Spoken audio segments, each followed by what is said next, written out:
A fecha viene de 5 de maio é de dia uma edição de Bondut arranca Salina Bonaire com mais entusiasmo. Esse aqui é o evento de voluntário mais grande de isla, cabina com a lugar para 2 dias, de 5 e 16 de maio. Deputado Silveri também arriba a palavra na abertura de Bondut 2026. Nós estamos na abertura de Bondut 2026 com o tema ação local com impacto global. E essa aí está ponendo nós pensamentos aqui conosco como Bonaire por assim, para uma maneira de voluntário ajuda para o mundo aqui também. Seguro Bondut algo que está impactar o povo de Bonaire durante de novo, da weekend caminha com o PN com nós esse trabalho de voluntarismo normal, está doblamento de camisa e sair assim algo para mira em meta de uma organização, de uma persona ou de qualquer forma, mira meta de outro, mira realidade. Então, justamente esse aí voluntarismo está para nós juntos vamos trazer uma meta na nota de nós, pero meta na comum ou meta na ocupação outro feliz. Pensa por exemplo em grande na por visitar como voluntário.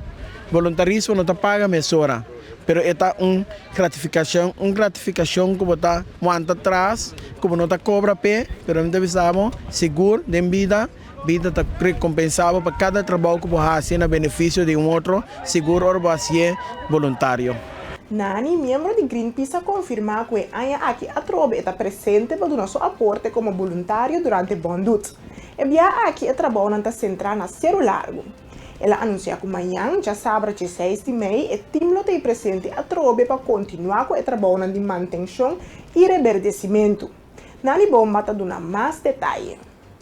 Aqui também Greenpeace tem na Bondut, nós participamos aqui com crusher, na Yamele, nós vimos com uma atividade aqui na Cerro Largo de Natureza, mirando que o Greenpeace é uma organização de meio ambiente, natureza, mundo duradouro para a NBC e mata, então nós para um mundo bom para o livable, então nós decidimos vir com um evento de natureza, de Cerro Largo, caminhar o fim dessa brincana, a intenção está que nós temos box, esse aqui está nos busão, nós chamamos de busão, caminha nossa rinca, nós vai coletar seminha, então nós temos diferentes palos aqui na Cerro Largo, palo local, nós vai colecionar seminha, então nós vai trazer saquito de então rinca seminha de então nós pôr mais palos de local de Bonaire, rond Bonaire. Junto com nós Greenpeace tem assim não houve mais clushes também awe, dus tem Bondut inter isla awe, dus se você indicar de ok, me também de join a fund, hasi